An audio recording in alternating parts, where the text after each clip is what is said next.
Good evening. I'm Dr. Lance Ritchie, Dean of the School of Liberal Arts and Sciences at the University of St. Francis. I'd like to welcome you all to the latest addition to our Philosophy and Theology Department Lecture Series. Our speaker tonight is Dr. Adam DeVille, Chair of the Department of Philosophy and Theology, one of our finest teachers, one of our finest scholars, and someone I'm very honored to call a friend as well. His topic tonight, Eastern Christianity and Islam. You didn't come to hear me, you came to hear him. So I give you Dr. Adam DeVille. Thanks.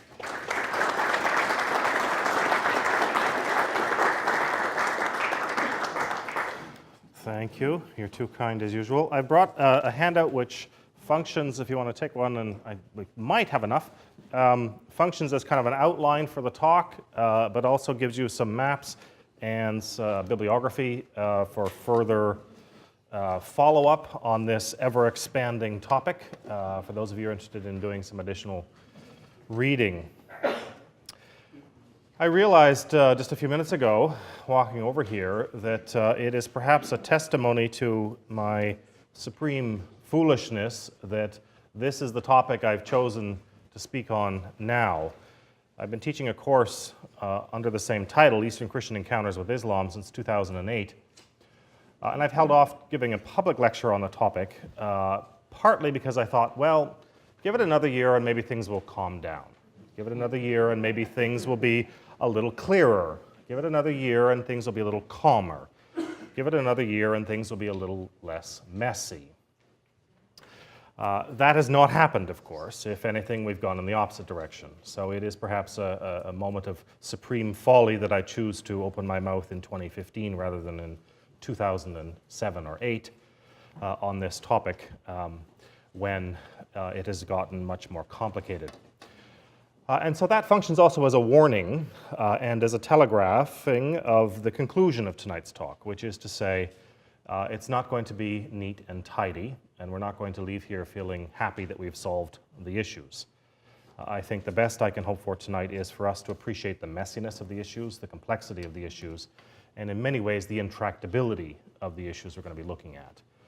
That some of the problems of the encounters between Christians and Muslims, particularly in Syria today, simply do not admit of neat and tidy solutions that will allow for happy outcomes for all concerned.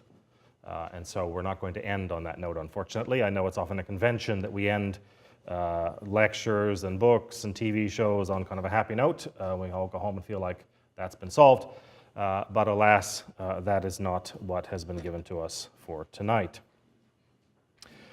Every semester when I start my class, I always tell my students that I am an inveterate and unapologetic believer in the value of maps, and that though we've all become rather lazy thanks to these and the GPS devices in them or in our cars, I think it's still really important to look at maps. And I think that's especially true with our topic tonight. We can't begin to understand the history or the nature of the encounter between Christians and Muslims until we first understand the geography. And so you've got two maps on your handout there, just, and then a third one I'll come to in a couple of minutes. Some of the terminology, the geographical terminology that we're using tonight. When we talk about Eastern Christians, what are we talking about? It's not a religious label, it's not in the Bible, it's not a theological term. It's purely a geographical referent to the divisions of the Roman Empire going back as early as the 2nd century for administrative purposes.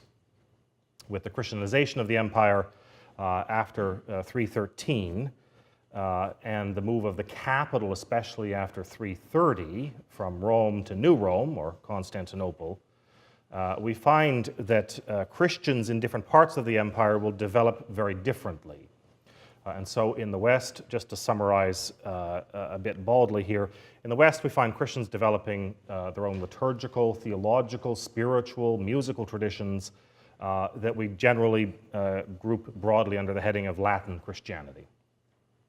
In the eastern half of the empire, and as you see on the map on the left there, roughly from Greece eastward, with the central focus on the new capital of Constantinople, we find Christians there developing in quite different ways from the West, liturgically, musically, theologically, and so on.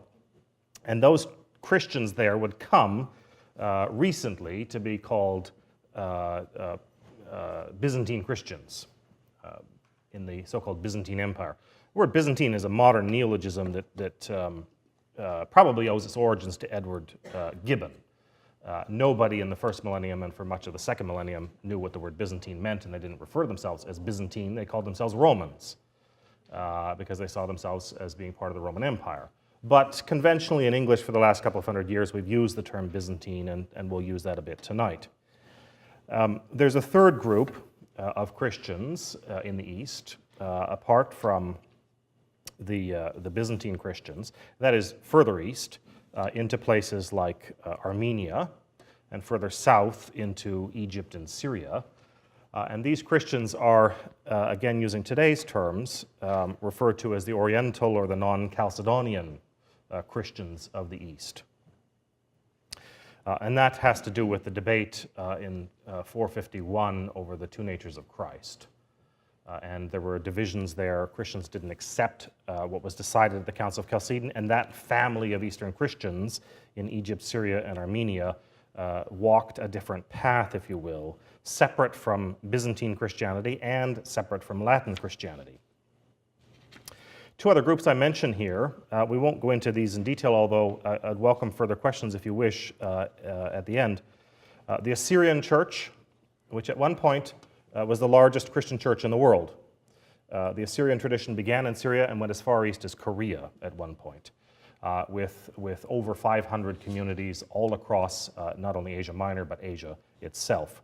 These were gradually rolled back through a series of invasions under Tamerlane and others, to the point that the Assyrian church today is a very small shadow of its former self, with very few communities in the Middle East or in Asia, but significant immigrant populations here in the United States. There are significant Assyrian communities in both Los Angeles and Chicago. And then the final group under the broad heading of Eastern Christianity are the Eastern Catholics.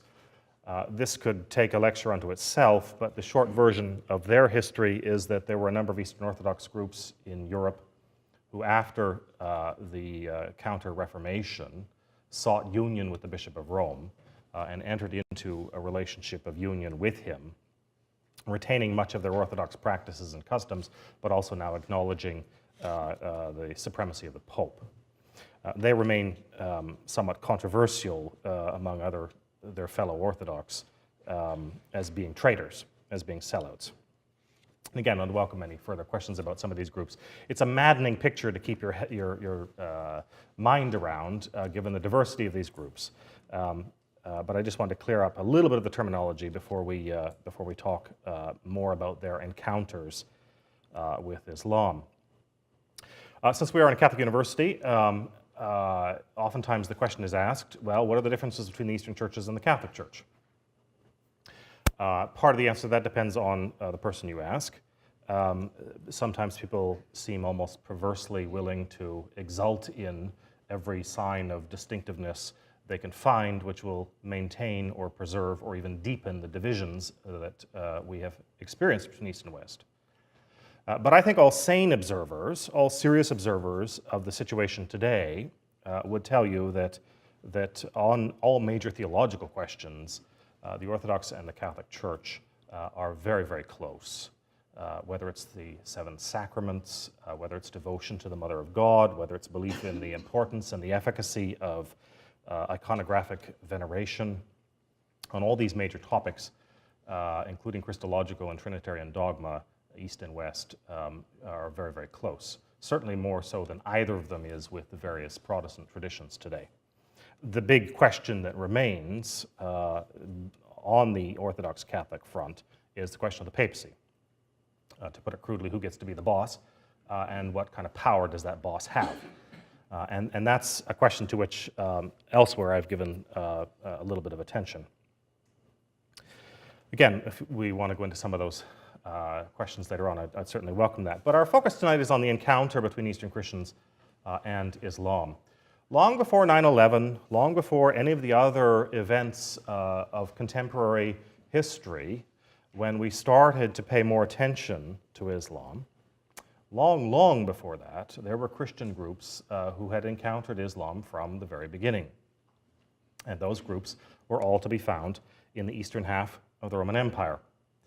And so Eastern Christians have a much longer history of living with, of dealing with Islam than Christians in the West have had.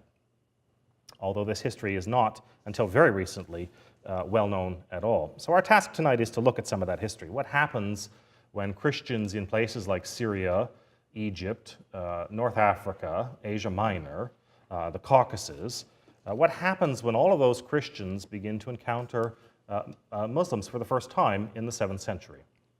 And so we're going to look at that history tonight, and that'll be kind of the first part, and then we will look at just some of the current realities for Christians in the Middle East, concentrating on Syria.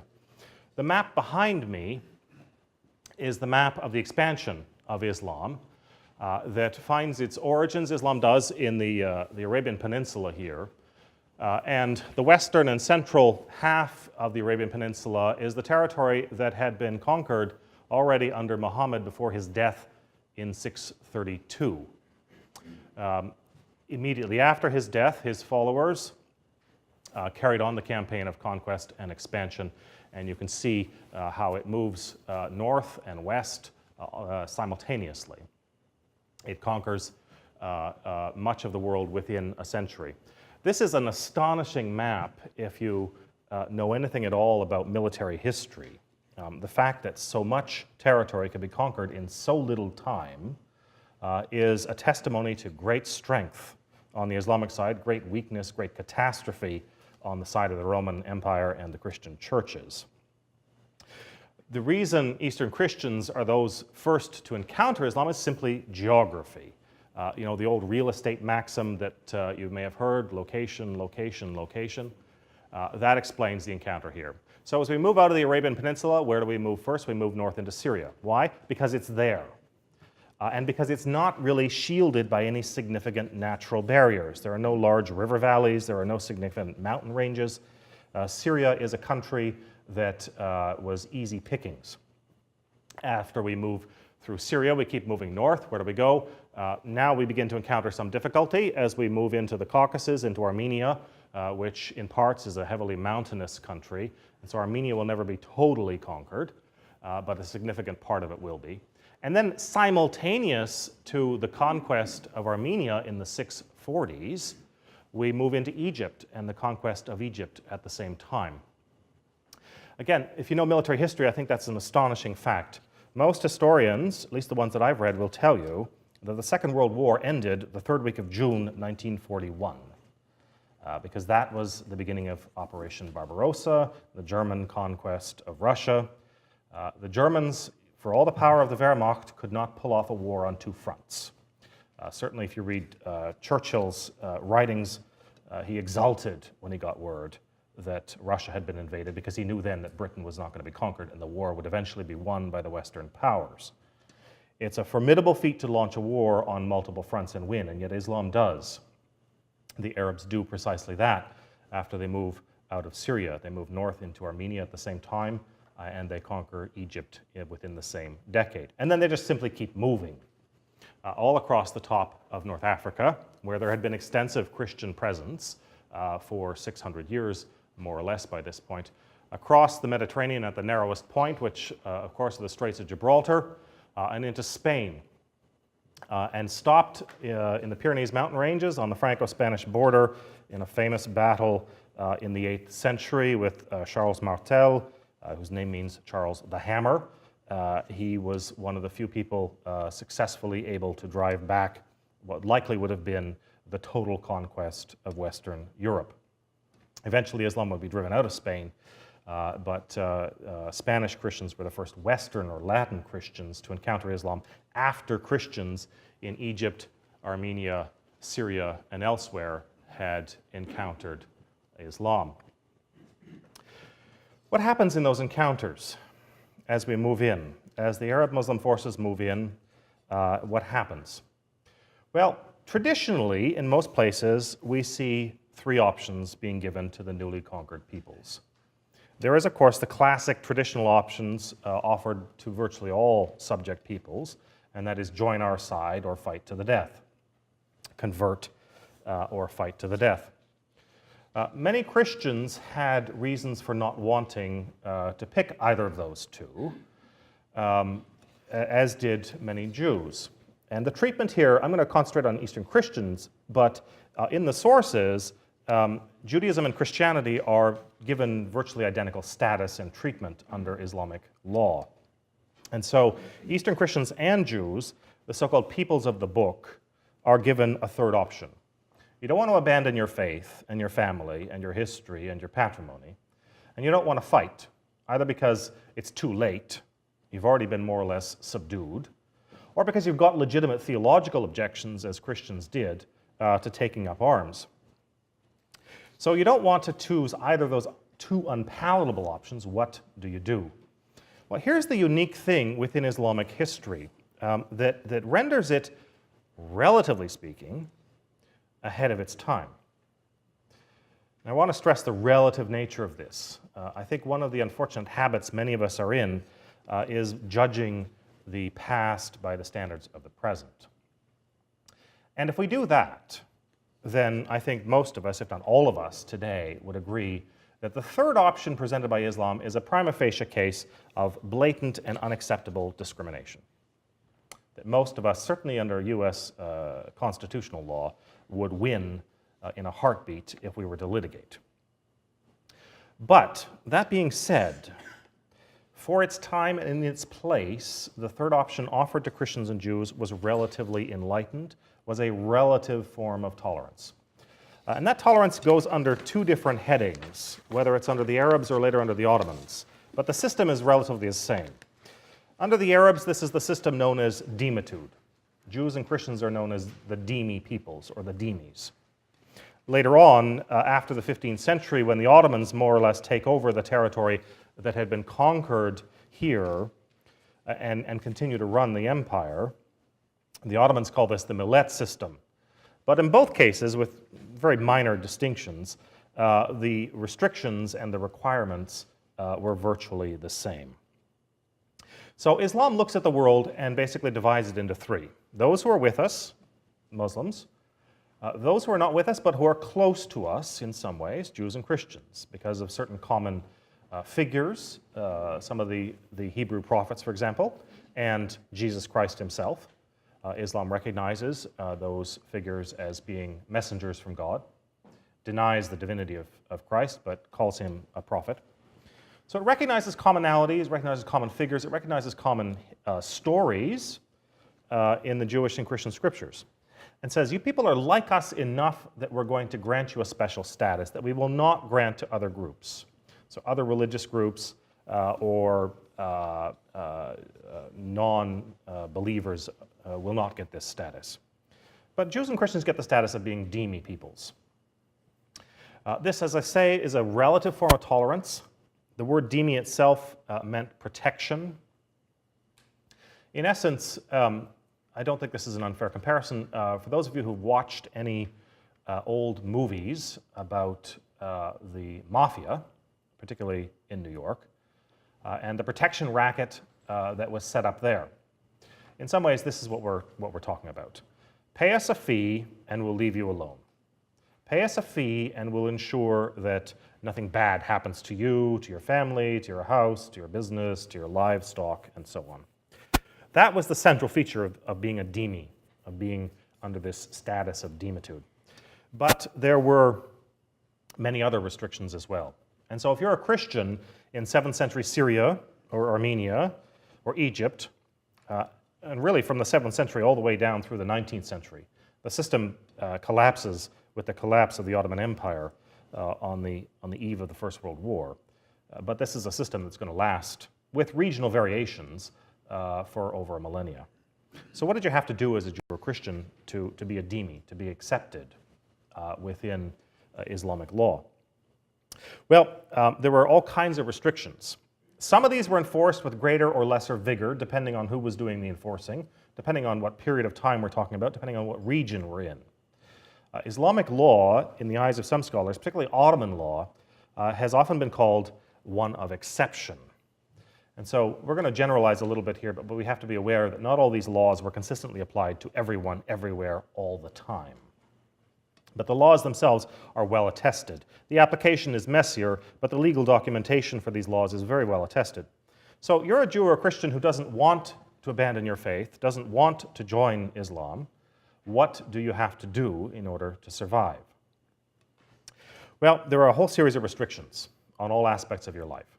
There are restrictions on buildings. Churches, for example, could only be located in the Christian ghetto. They couldn't be elsewhere. The towers, the cupolas, the domes of those churches could not be higher than any nearby mosques. They could not overshadow Muslim houses of worship. They could not be lavishly decorated with crosses and iconography. They had to be relatively sparsely established. You couldn't have a lot of them. They had to be in the ghettos.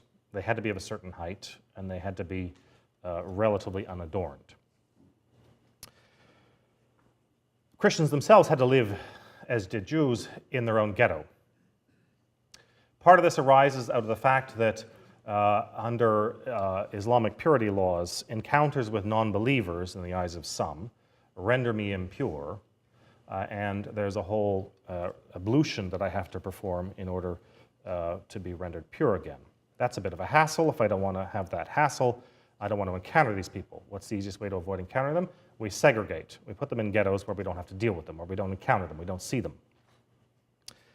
So the churches and Christian houses, along with Jewish synagogues, would have been in their own parts of the region where it was clear you should remain. Stay in your ghetto and all is fine. Venture out and things get a little dicey. The houses, if you did happen to venture into the Christian ghetto as a kind of an unknowing Muslim, the houses would be marked so that you would know this is a Christian house or a Jewish house. Don't go in. There's a fascination, almost an obsession, with height. So I mentioned the height of churches. Churches had to be lower than nearby mosques. But the obsession with height also extends in other forms. Christian and Jewish graves could not be taller than Islamic graves. Gravestones generally had to be flat in the ground. They couldn't be upright tombstones. The choice of transportation was also governed by restrictions on height. Christians and Jews were forbidden the use of horses. They were only allowed to ride donkeys, because a horse would place you higher, a donkey would place you lower, and you could not be higher, literally, than a Muslim on the street. When you went to church, you could go to church, you could raise your children, you could send them to Christian schools, Jewish schools, but you had to keep your celebrations very subdued. We don't want to make this attractive. And so there were regulations on the ringing of bells, on how loud the music in church could be performed, regulations on public liturgical celebrations. You know, it's a big feast day. We're going to process around the neighborhood, perhaps carrying icons or statues of the Mother of God or Jesus Christ or something. That was all heavily regulated. And you were generally discouraged from making a significant public display of your faith. The reason for that is because we don't want Christianity to become too attractive. Because if it becomes too attractive, then the risk is that Muslims might want to join. They might want to convert. And conversion outside of Islam to another faith is a capital offense in Islamic law. It's regarded as apostasy, and the penalty for apostasy was death. That was sometimes applied, sometimes not applied. Again, there are regional and temporal variations here. But in general, Islamic law was very concerned. We don't want people apostatizing because we don't want to have to kill our own people. And so if we restrict Christian activity so that it doesn't attract Muslims, then we lower the risk of them joining and incurring the capital wrath of the state. Christians were the only ones allowed to raise pigs, although this was often discouraged in many places. And again, if you did raise pigs, it could only be done in your ghetto. It could not be done elsewhere because Islam, like Judaism, forbids the consumption of pig, of any products derived from pigs. Employment. This is one where it gets a little messier and where, again, there are significant exceptions. In general, the law said no non-Muslim can rule over a Muslim. So you can't run for mayor of your town, let's say, as a Christian if the majority of the town's population are Muslim. We can't have you ruling over, we can't have non-Muslims ruling over Muslims. So there were, in theory, restrictions on what you could do on your employment. But these were very often disregarded. And the reason for that is quite simple. When the Arabs more or less blow out of the desert in the 7th century, these are tribal peoples without a lot of formal education. And these are certainly peoples without the wherewithal, the skills, the background to run the empire they would so rapidly acquire. They were, moreover, without the skills necessary to be lawyers, teachers, legislators, pharmacists, doctors. Who were those professions? They were Jews and Christians. Judaism and Christianity had long promoted education, and there was the so-called professional classes, as we would call them today, were almost exclusively populated for many decades after the conquest by Christians. And so this is where we get the exceptions to the employment rules. In theory, we should have no Christians ruling over us as Muslims, but in practice that was often disregarded because the Christians had long-standing experience in the organs of government and in the other professions, and we need that experience.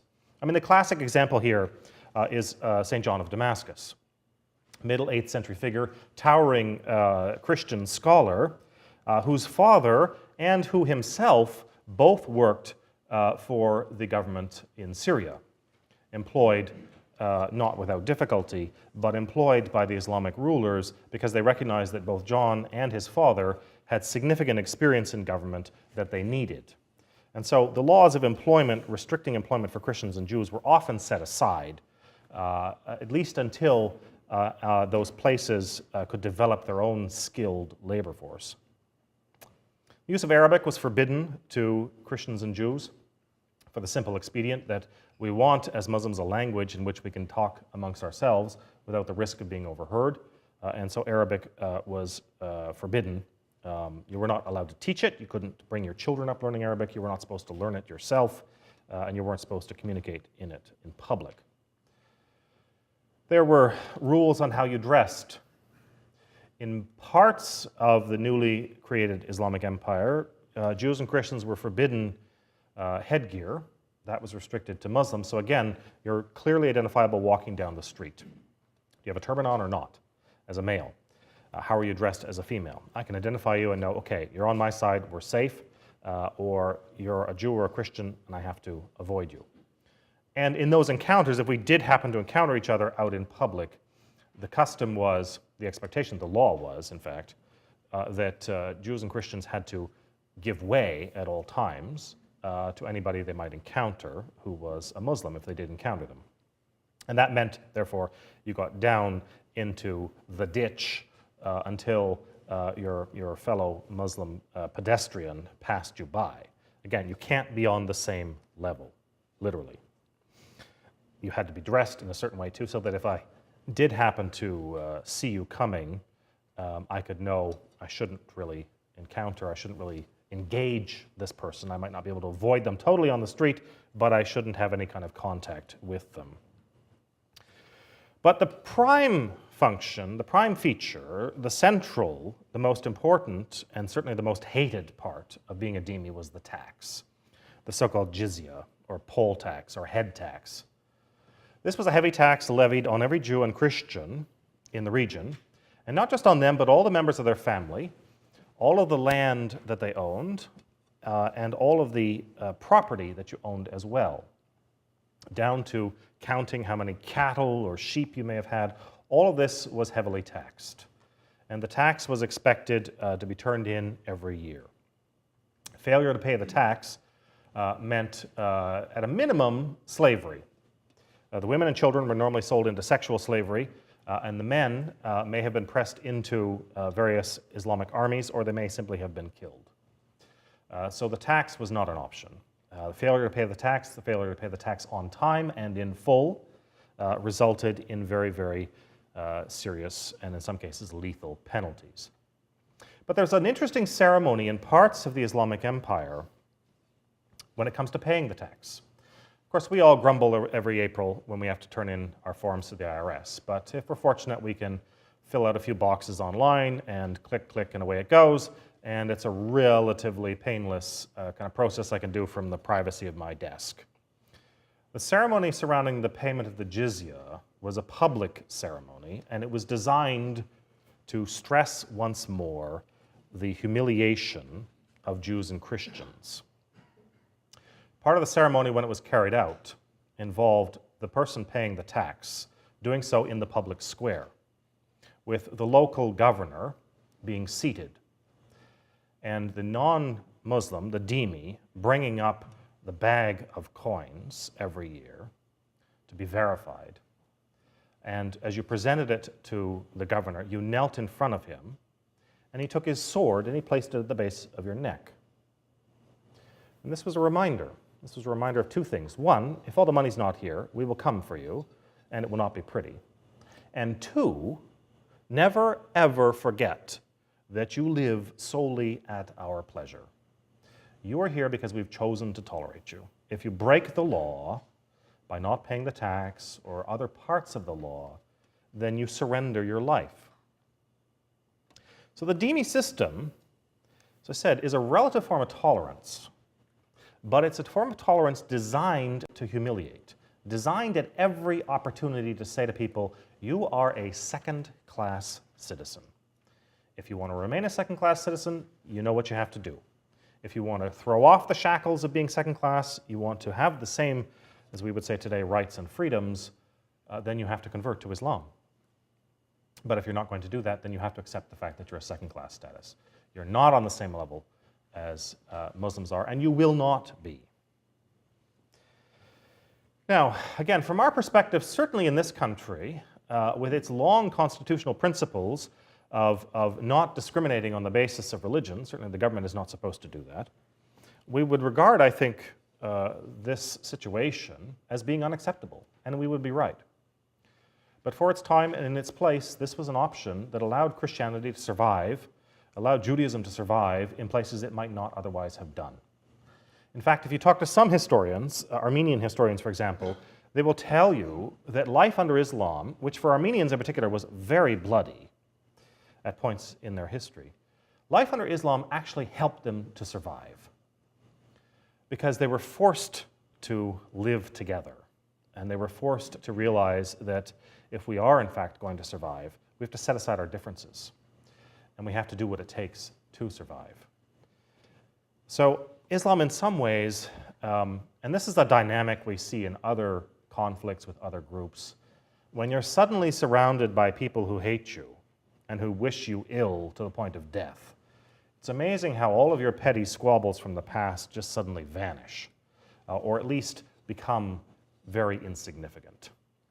And so the divisions among Christians, in many cases, disappeared or were suppressed because there were larger questions of survival at stake here. So these dhimmi laws, or later, as I mentioned, under the Ottomans, the millet system, which basically simply replicated the dhimmi laws but gave them a new name, these governed Christians all the way down to the end of the 19th century. But what begins to happen in the 19th century, mid-century, around the time of the Crimean War, is that Western powers begin to take an interest in the plight of Jews and Christians in the Ottoman Empire.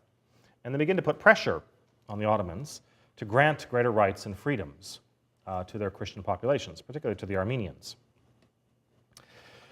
The practices of dhimmitude then begin to dissolve, partly under Western pressure, but largely thanks to the total collapse of the Ottoman Empire after 1918 and the loss of the First World War and the redrawing of the map of Asia Minor and the Middle East in the early 1920s.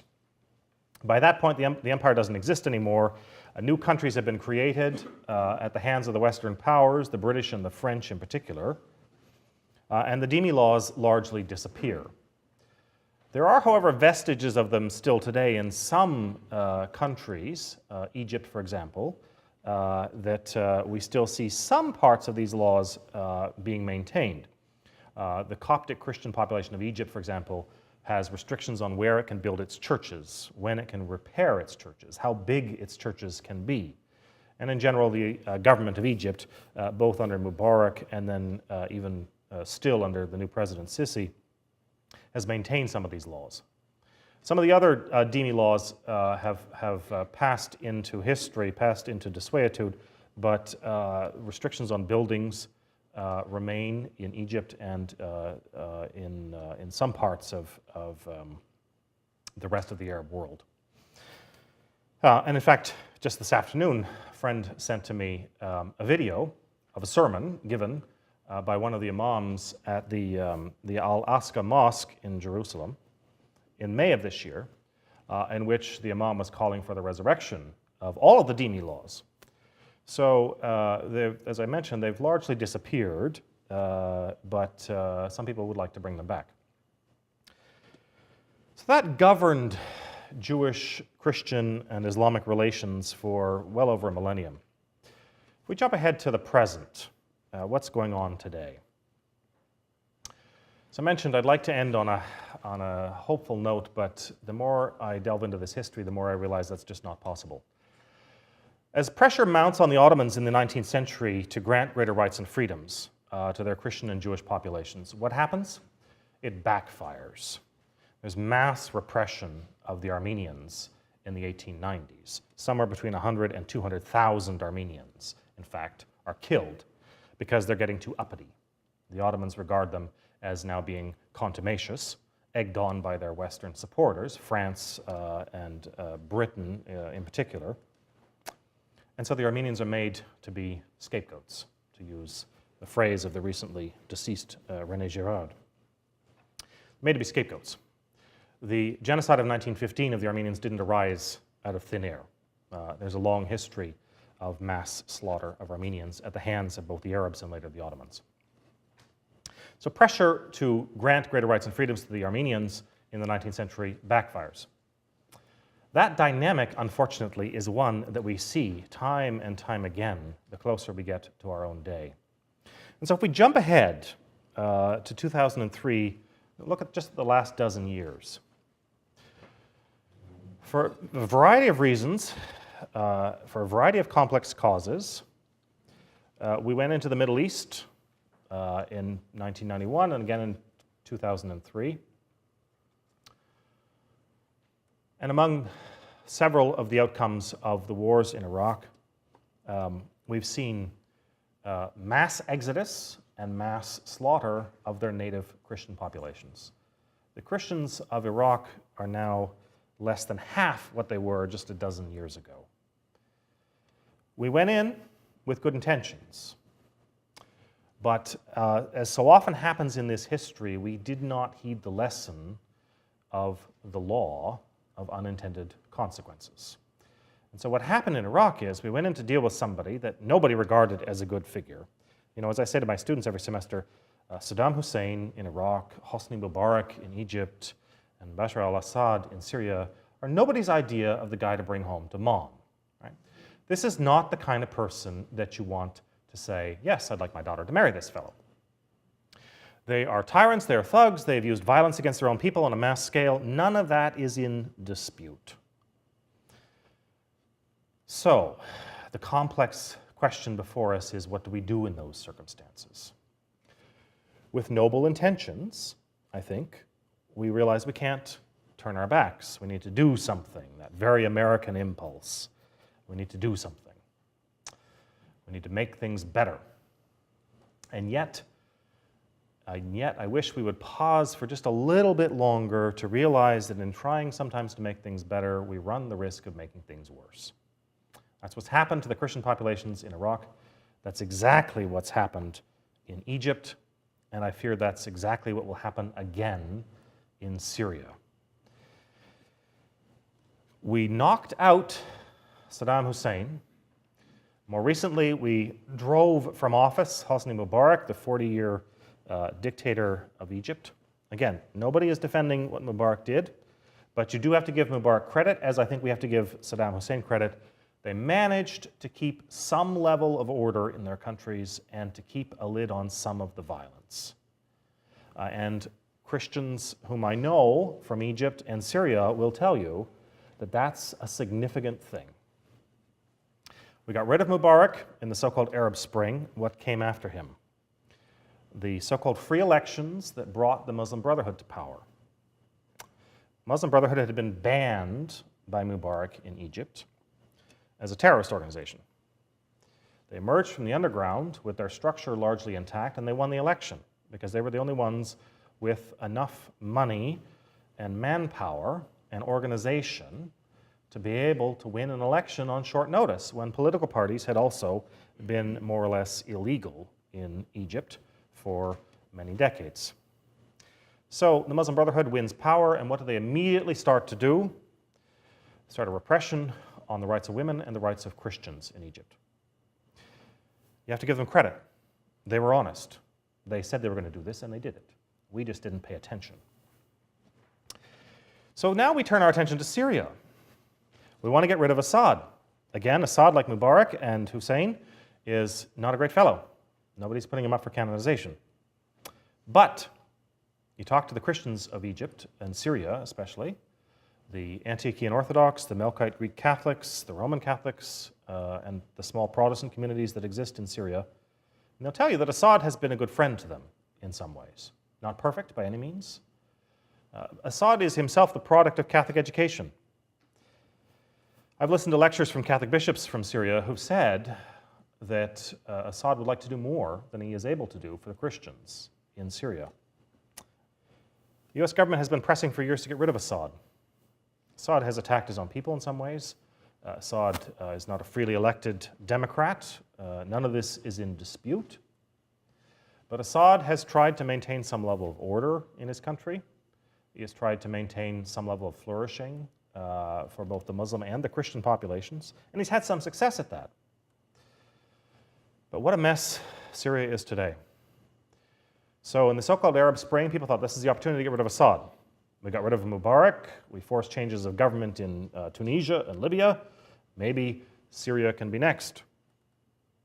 But Assad and his father before him have had long-standing control of the army and of the levers of power in Syria, and it was not so easily dislodged. He's in power today. He's the president of Syria today. So we get these so-called rebel groups trying to drive him from office. US policy says, let's support the rebel groups, right? The enemy of my enemy is my friend. Let me see the rise of ISIS. Let me get other Arab and Persian groups taking sides on the Syrian conflict. And then just when it wasn't messy enough, our good friend in Moscow decides to leap into the fray and further complicate things.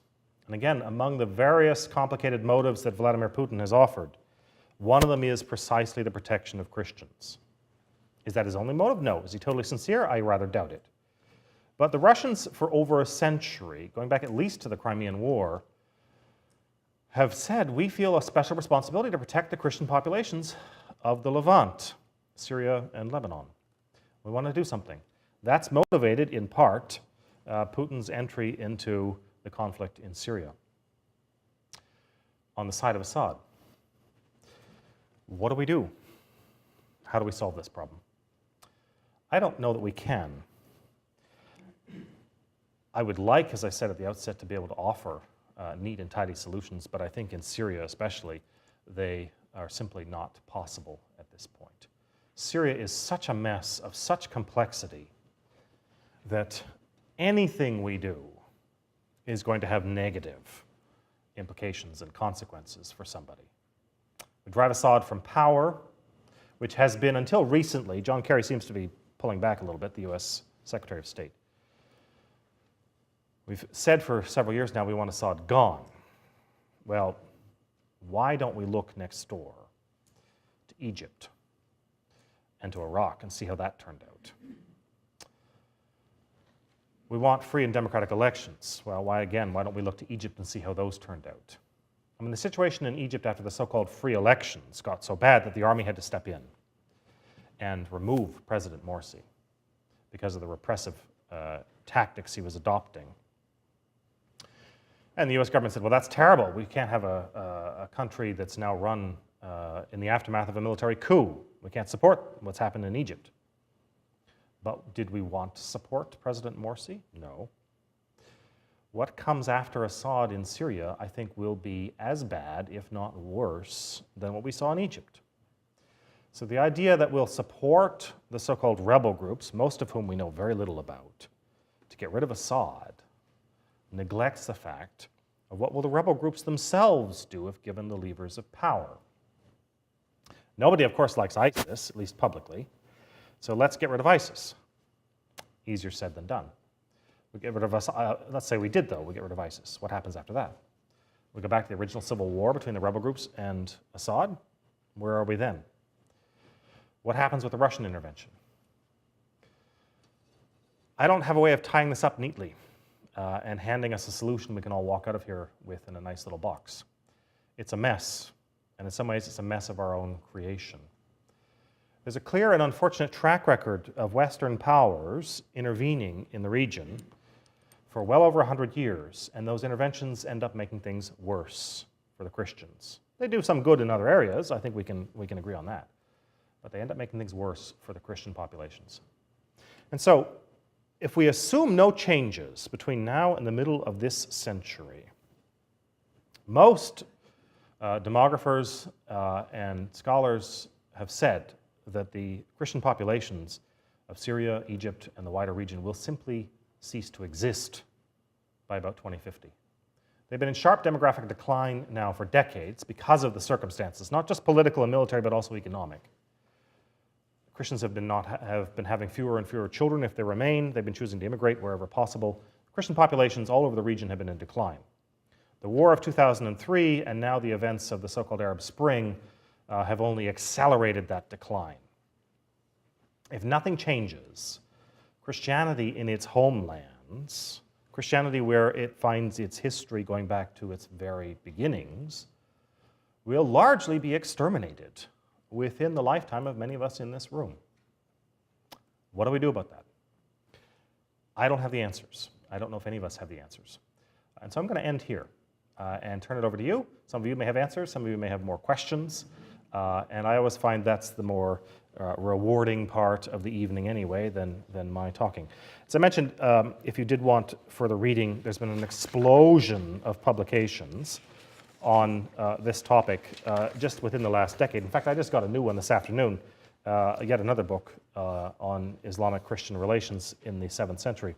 And so that bibliography there, I recommend those books to you if you want to raise questions about the books or anything I've said or anything at all. But I do thank you for your patience. I wish we could end on a neat and happy note.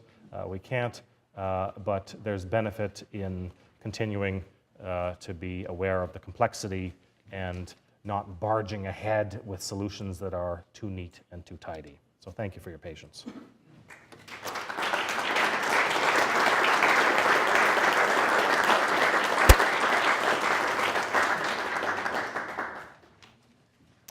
Yes? The irony of Russia stepping up for the Christians, I find it a formerly communist nation, even back to such a Crimean time, they were supposedly protecting Christians. And here we have the Western world. Just do you see any concern at the political level to protect the Christians? And I don't hear anything about it in the regular media. I don't think there is a concern. I don't think there is a concern. I think Christianity, I think religion in general is completely removed from the radar screen, if you will, of Western political elites making these decisions. I think we assume that religion. I mean, it's a kind of a crude secularism. Religion, if it exists at all, is kind of a private hobby, but it doesn't have anything to do with politics. Politics is supposedly separate. That's nonsense, but that's how a lot of people think. And so I don't think when mandarins in Whitehall and in Washington and Ottawa and Paris are looking at this situation today, they're really factoring in a religious issue. I think they're looking at what's the political calculus, what's this going to do to the region, what's this going to do to economics, oil supplies, all these kinds of questions. I don't think protection for religious minorities is a significant factor in the decisions being made by most Western governments. As I mentioned, I think Putin has explicitly said this. The Russian Orthodox Church, which is the largest Orthodox church in the world, it's the second largest Christian church after the Catholic Church. On paper, it claims somewhere between 80 and 100 million members, very few of whom ever actually go to church, but that's a different story. Putin says, you know, I'm an Orthodox Christian myself. There are Orthodox Christians in Syria. We've had a long-standing desire to protect the Christians in that region, which is true. I mean, this goes back to the Romanovs, to the Tsars of the 19th century. We want to protect them. So he's using that. But that's only one thing, you know.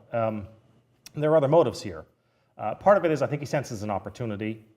He senses an opportunity to reassert Russian power in the region.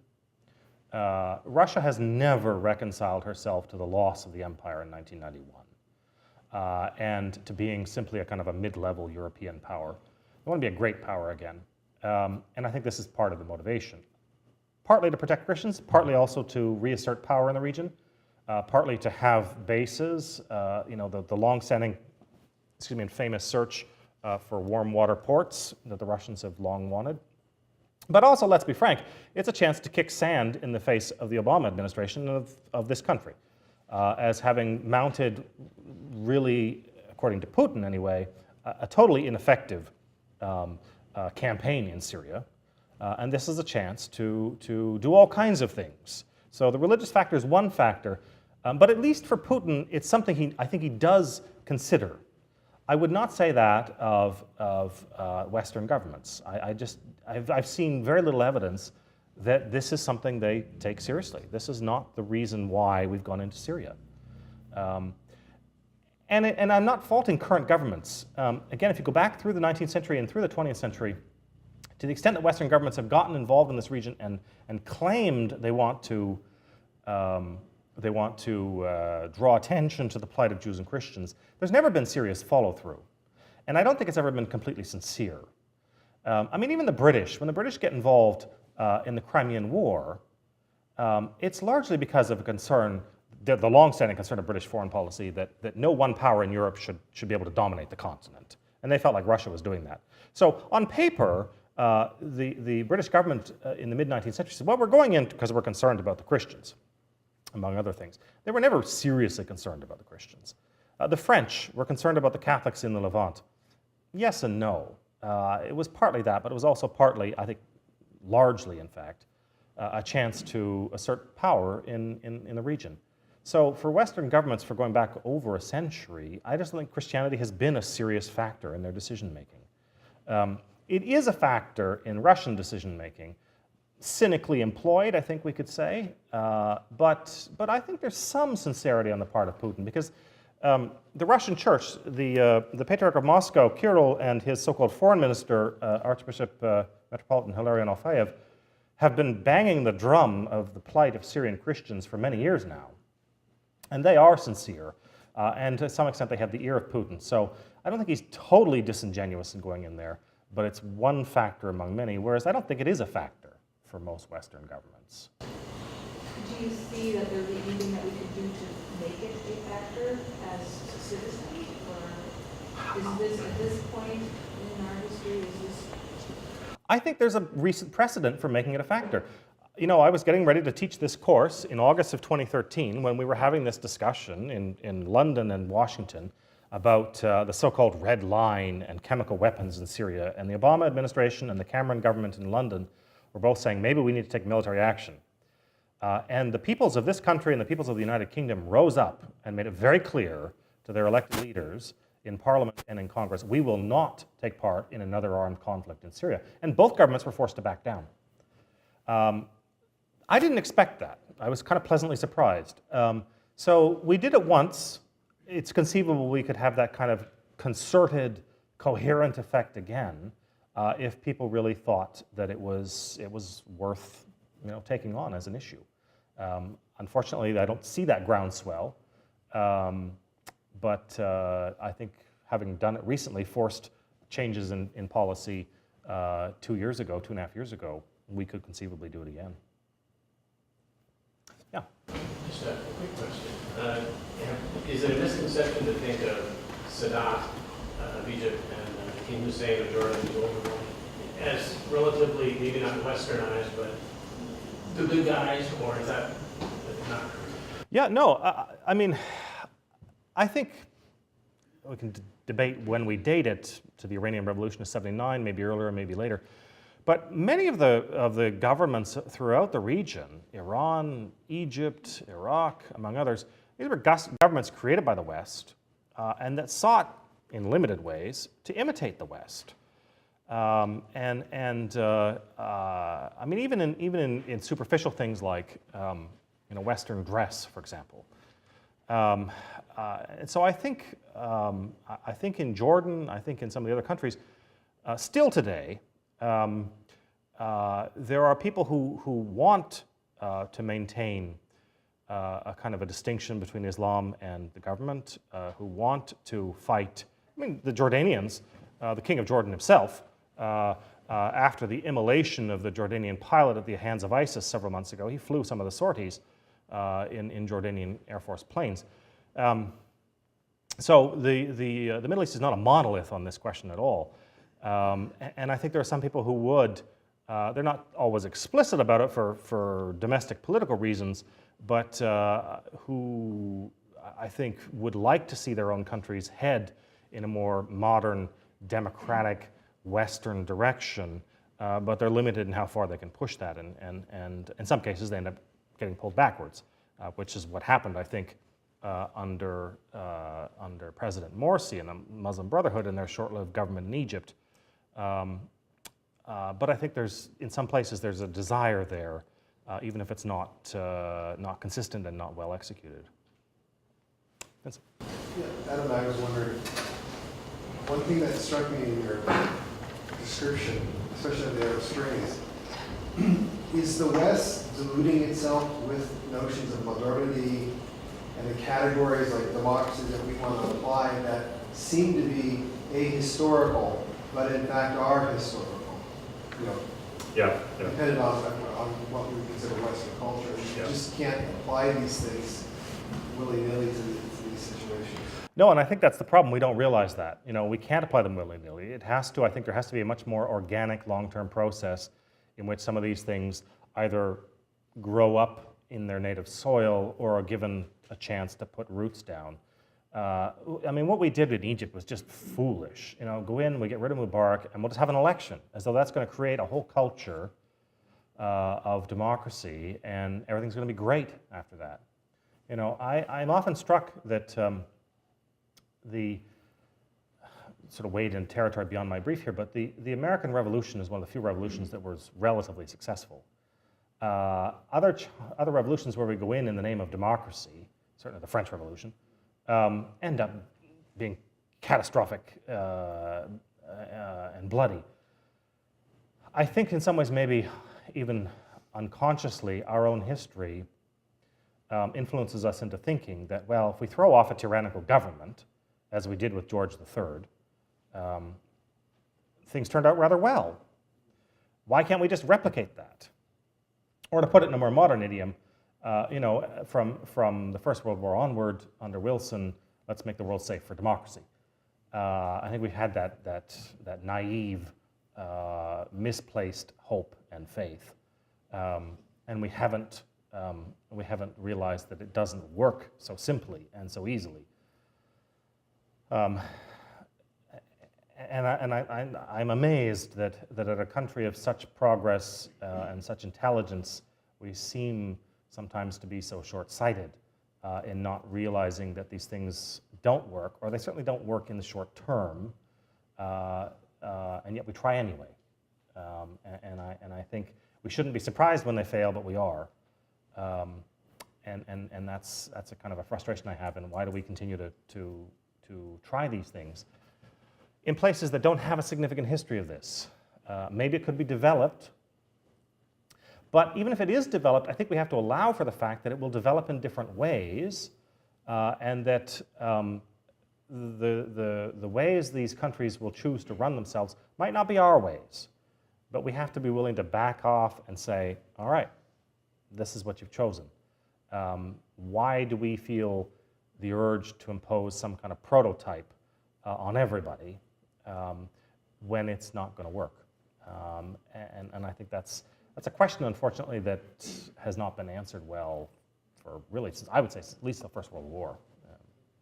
Yeah. Heck of a topic here, you really can't cover everything. One thing is for sure that if you go through what we're dealing with right now, technology, we can talk about that. That plays a huge role in it. These guys are using phones. Yeah. They were using millennium ago. Yeah. The other thing that I think you could touch on for everybody to wrap their head around is the fact that there's actually different sects of Islam Right. that are fighting each other here. Right. And that's not even taking into account this whole debacle. Yeah, exactly. Yeah, we look at, what are Muslims and Christians doing, or Muslims and Jews, or, Syrians and Americans, or whatever. But yeah, the internecine warfare within Islam itself is a huge part of this. We don't often, I think you're absolutely right, we don't recognize the messiness of that, the complexity of that, these different groups.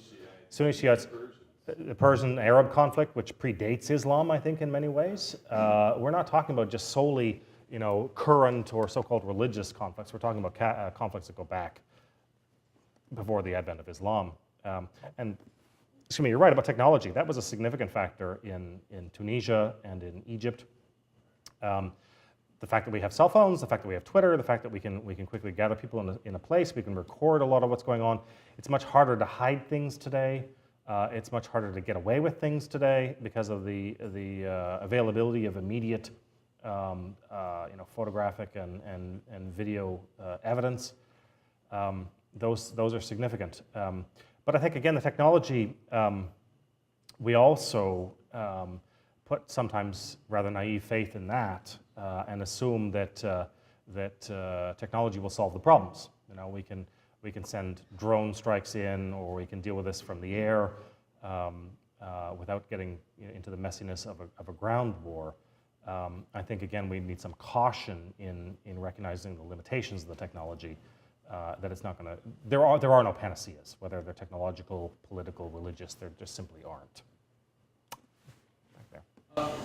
Where was the closest thing to a golden age of Islamic-Christian relations in the Middle East, if you can identify one? Well,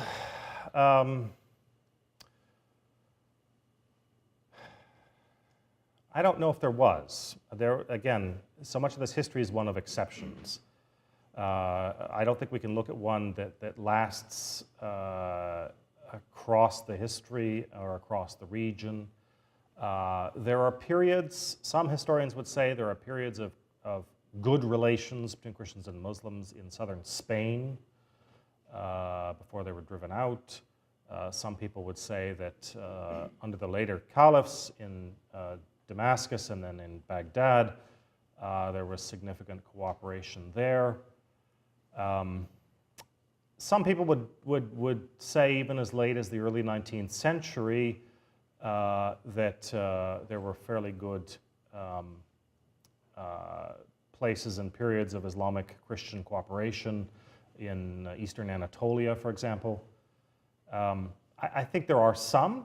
I would dispute the mythology that says, well, there was a huge long period of this where everybody got along. I think the history is too complicated to generalize like that. But there were some, certainly. I think the frustrating thing I find today, among others, is that a lot of Muslims themselves don't know of these periods and don't realize some of their own history where they did get along. In some cases, not just got along, but in some cases, intermarried and had a fairly high level of cooperation.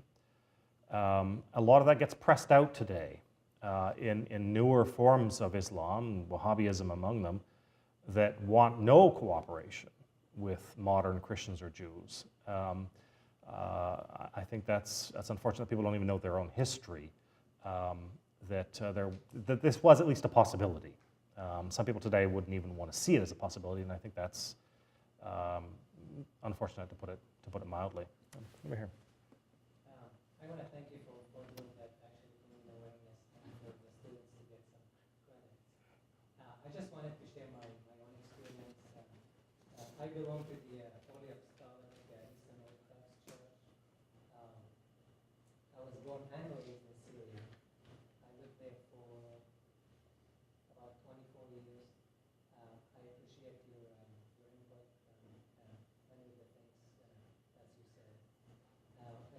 like I said, I just wanted to stick to my script so because I can go for hours and hours. Actually, a lot of the restrictions you mentioned still exist. Okay, okay. Mainly in the Gulf states. I can't talk about all of the Middle East. I can only talk about Syria. Mm-hmm. I'm from actually Latakia, the north, Mm-hmm. Mm-hmm. Mm-hmm. northwest side. Actually, the leadership, the previous and current leadership in Syria, they don't call us minority because they know we're the people of the land. Mm-hmm. I'll just tell you a quick story. One time, the patriarch of Antioch Mm-hmm. got a little disagreement with Hafez al-Assad as the previous, The father, yes, yep. And he didn't like that, the patriarch didn't like that, so he went to the mountains. And al-Assad told them, I want to hear whatever you like, so he knows, not to, quote unquote, mess with him, because he doesn't take. So what I'm trying to say, truthfully, I mean, is it flowers and roses in Syria? No, you still see some discrimination when it comes to, like you said, employment. Mm. Because the Alawite would probably take the first choice, Mhm, then mhm. the Christian, Mm-hmm. and then the Sunni, Mhm. Sunni Muslim. To be truthful, based on my experience, I can talk about everyone else, but I can talk about my father's side and mother's side. They have 10 kids each. Is the Assad innocent? I mean, I would let everyone decide on that, but truthfully he protected the Christians, like Mhm. you said. Mm-hmm. Mm-hmm. And he helps the Christian, and still does, helps the Christian churches pay about 60% of the utility. Mm-hmm. Mm-hmm.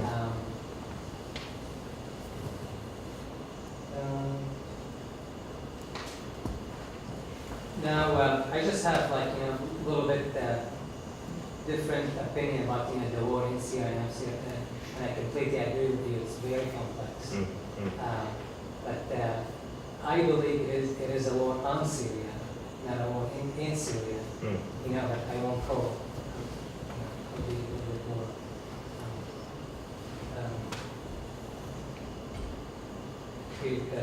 Moderate on that, but I mean, if you ask the Syrian people that I know many of them, whether they're Alawite, Christians, the vast majority of the Alawite and the vast majority of the Christians, and some, not all, not a big percentage, some of the Sunni do welcome the Russian invasions. Yeah.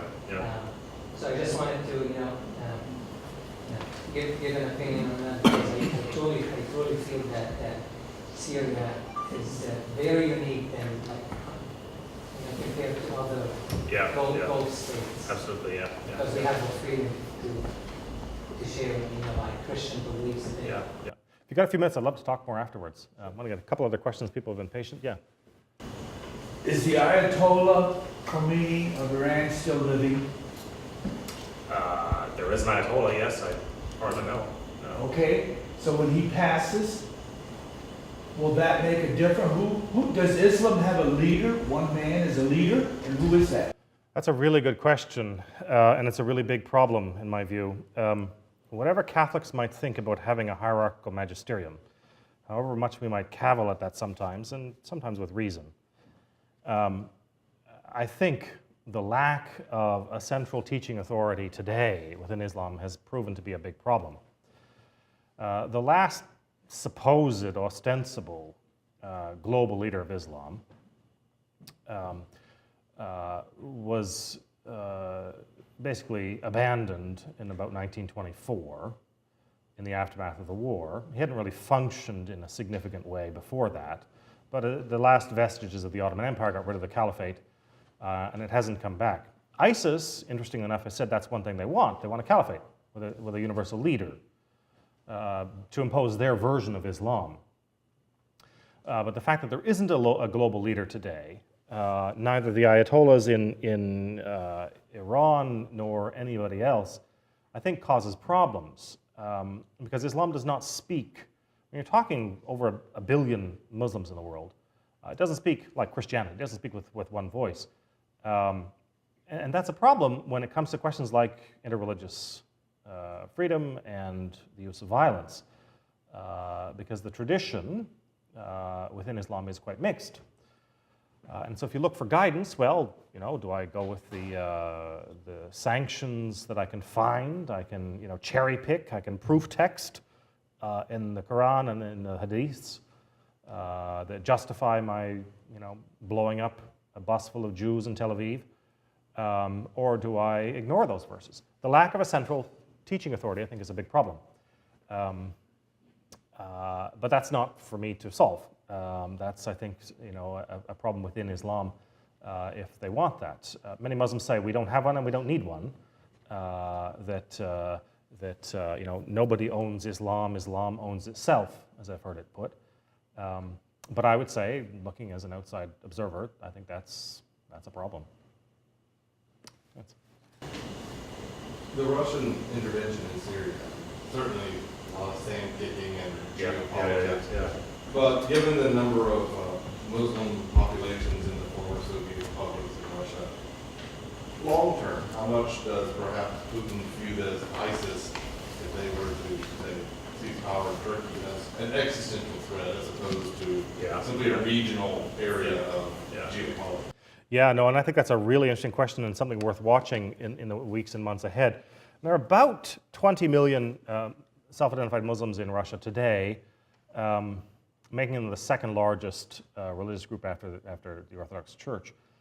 Some of the southern republics, Dagestan in particular, have seen infiltration of certain radicalized Muslim groups in the last decade. Of course, we saw the wars in the 90s in Chechnya, in which Islam was a factor as well. I think this is something Putin's really probably going to be keeping a very close eye on. If it becomes clear that continued work in Syria, for all of his complicated motives, is causing him problems at home, I think his retreat from Syria will be very swift. If nothing else, he's going to protect what he's got already and cut his allies loose if he has to. So I think it'd be very interesting to see if, and again, this recently downed airliner in Egypt, I think how this continues to play out will be a factor here also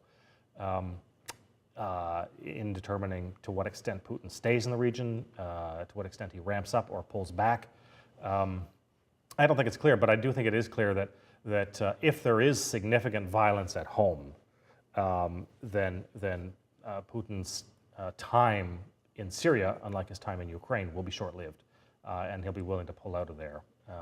So I think a lot of it remains to be seen. You answered part of it with that. I was in Russia and Ukraine last year, and I could not go to Yalta because Putin had turned off all the electricity, but for 2 hours a day, gave them water 3 hours a day. That never came out. We got it from our guide because we couldn't go there the next time. The people in Ukraine thought that nothing would ever happen to them because they were going to be like Switzerland and hopefully it would be good.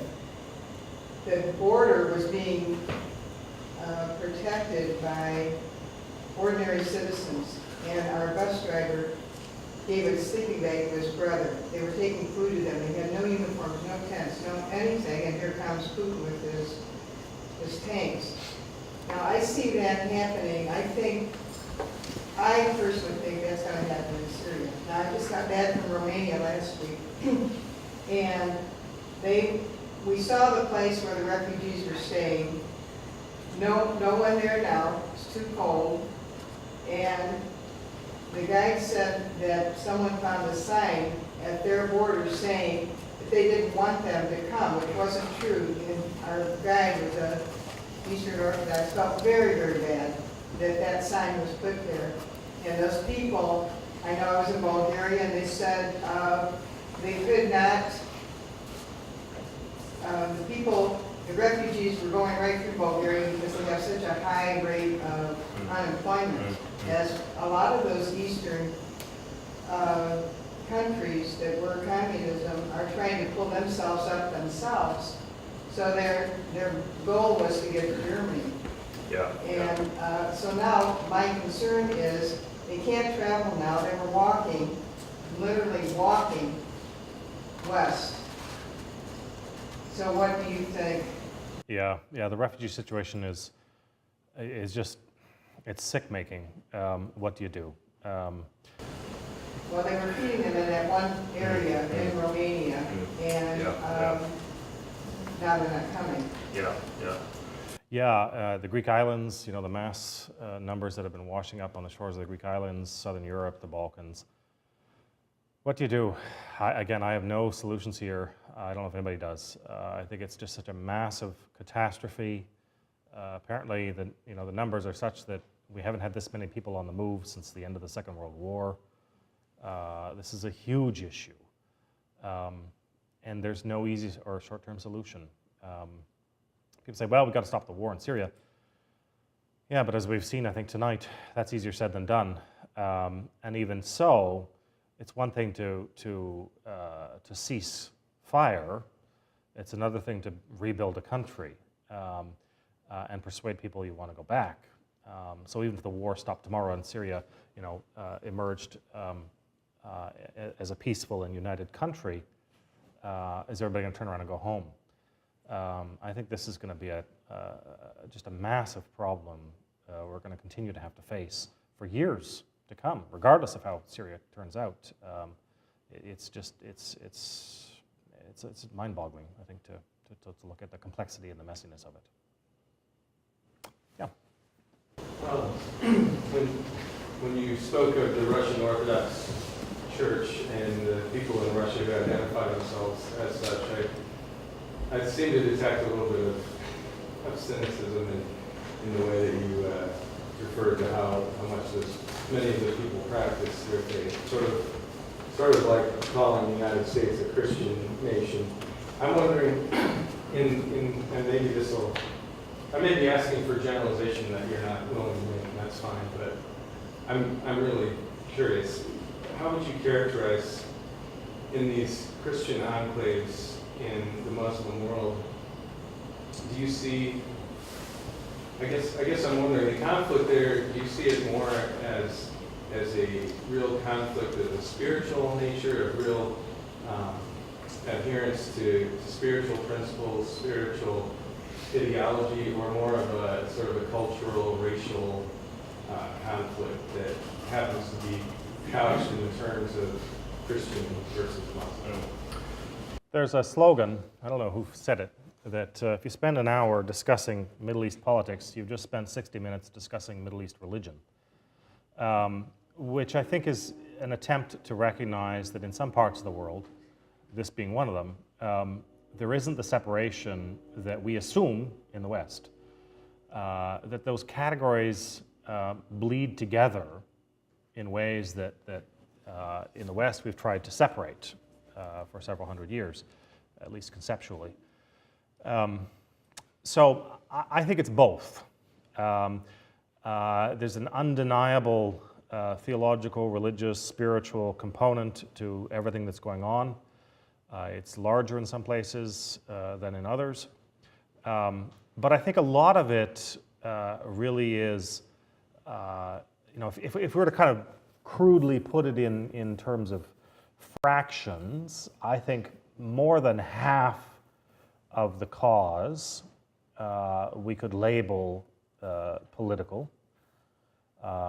Religious, theological, spiritual causes, I think, would be less than half, but still significant in ways that we can't always tease out totally into discrete categories. So that I think makes it even more difficult. It's not just a political solution, change the government and we're good to go. I think we've got these other factors at work here. And to that extent, to go back to your first part of your question, Russia is more at home with this kind of complexity than we are. Because the Russian mindset, as with, I think, much of the Muslim world and certainly much of the Eastern Christian world, is that there is no separation between what we would call sort of ethnicity and religion, or national identity and religion. That the two go hand in hand, to such an extent that until quite recently, lots of people wouldn't have been able to answer that question in the way we would expect. So if you ask somebody who you are, I mean, I have a good friend of mine whose parents and grandparents on his mother's side grew up in Turkey, and on his father's side grew up in the Greek islands at the turn of the 20th century. And so as a young boy, he would ask them, well, what are you? You know, thinking, well, I'm a Turk, I'm a Greek, I'm a Cypriot, whatever, right? And the answer he got was, I'm a Catholic on his mother's side, and on his father's side, I'm Orthodox. This is a young guy who grew up here on Staten Island, thinking, you know, his family would, his grandparents would answer those questions the way he as a young American boy did. I'm an American. They didn't think in those terms, and much of the world didn't think in those terms until quite recently. It's assumed that ethnicity and religion go hand in hand. That's true in Russia today. I think it's true in a lot of the Muslim world. It's true in a lot of the Eastern Christian world. So that you ask Russians, you know, what are you? Well, the assumption being to be Russian is ipso facto to be Orthodox, even though there are millions of Muslims and there are, you know, Buddhists and Jews and Catholics and so on. But the assumption, the operative assumption is to be Russian, of course you're Orthodox. But you ask people, well, do you practice? That's a totally different answer. No, of course not, I don't practice. Were you, I mean, you pressed the issue. Were you baptized? No, I wasn't baptized. But you just told me you're Russian Orthodox. So it's a different way of approaching these things. We often assume, well, if you say you're a Catholic, that presumes some level of practice. That's not true in much of the Islamic and Orthodox worlds.